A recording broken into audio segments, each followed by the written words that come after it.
Hi viewers, welcome back to ஃபார்ட்ரன்ஸ். இன்றைக்கி அகர் அகர் ஃப்ரூட்ஸ் வச்சு சிம்பிளான ஒரு டெசர்ட் ரெசிபி தான் பார்க்க போகிறோம். ரொம்ப சிம்பிளாக ஈஸியாகவே பண்ணிடலாம். வீடியோவை ஸ்கிப் பண்ணாமல் பாருங்கள். வாங்க இந்த ரெசிபி எப்படி பண்ணுறதுன்னு பார்த்துடலாம்.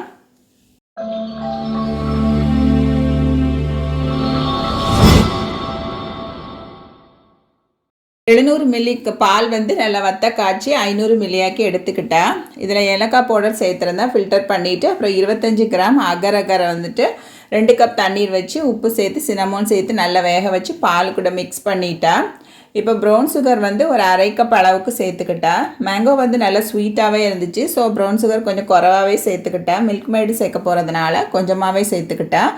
மேங்கோ எசன்ஸ் வந்துட்டு ஒரு 1/2 டீஸ்பூன் சேர்த்துக்கலாம். அப்புறம் மில்க் மைடு கண்டென்ஸ்ட் மில்க் வந்து ஒரு 2 டேபிள் ஸ்பூன் அளவுக்கு சேர்த்து நல்லா மிக்ஸ் பண்ணியாச்சு. இப்போ ஒரு ட்ரை எடுத்துக்கலாம். மாதுளம்பழத்தினுடைய விதைகளை வந்து எடுத்து வச்சுருந்தேன். அதில் கொஞ்சமாட்டு பாதியை இப்போ சேர்த்துட்டு மாம்பழம் 2 கட் பண்ணி வச்சுருந்தேன். அதுலேயும் கொஞ்சம் பீசஸை வந்து இப்போ சேர்த்துட்டு நம்ம காய்ச்சி வச்சுருக்க அகர் அகரையும் சேர்த்துக்கலாம். ஒரு 4-5 கரண்டி அளவுக்கு சேர்த்துட்டு இதை ஒரு 15 நிமிஷம் அப்படியே விட்டுடலாம். ஃபேன் வச்சுருந்தா ஒரு 5 நிமிஷம் வச்சுருந்தாலே போதும். பாதாம் பிசின் வந்துட்டு நைட்டே ஊற வச்சு வச்சுருந்தேன். இதுலேயும் ஒரு 3 டேபிள் ஸ்பூன் சேர்த்துக்கிட்டேன். பாருங்கள், இந்த அளவுக்கு லைட்டாக திக்கானதும் திருப்பியும் நம்ம வந்துட்டு மேங்கோ சேர்த்துக்கலாம். அந்த மாம்பழ துண்டுகளை சேர்த்துட்டு பாக்கி இருக்கிற மாதுளம்பழ விதைகளையும் சேர்த்துக்கலாம். இப்போ மீதமுள்ள அகர் அகர் கலவையும் சேர்த்துக்கலாம். இதில் வந்து கலர் வேணால் சேர்த்துக்கோங்க. நான் எந்த ஆர்டிஃபிஷியல் கலருமே சேர்க்கலை. இருக்கிற எல்லாத்தையும் இதில் சேர்த்துட்டு இதை வந்து ஒரு 2 ஹவர்ஸ் அப்படியே விட்டுடலாம். நான் 1 ஹவர் வெளியே வச்சுட்டு அப்புறமாட்டு ஃப்ரிட்ஜில் ஒரு 1/2 அன் ஹவர் வச்சேன். இந்த மாதிரி செட் ஆகிடுச்சு. அப்படியே ஷேப்பாகவே கிடச்சிது. ஓரங்கள்லாம் ஒரு கத்தியால் லைட்டாக இலக்கி விட்டுட்டு இப்படி எடுத்துட்டா கரெக்டான ஷேப்பில் அப்படியே கிடச்சிது.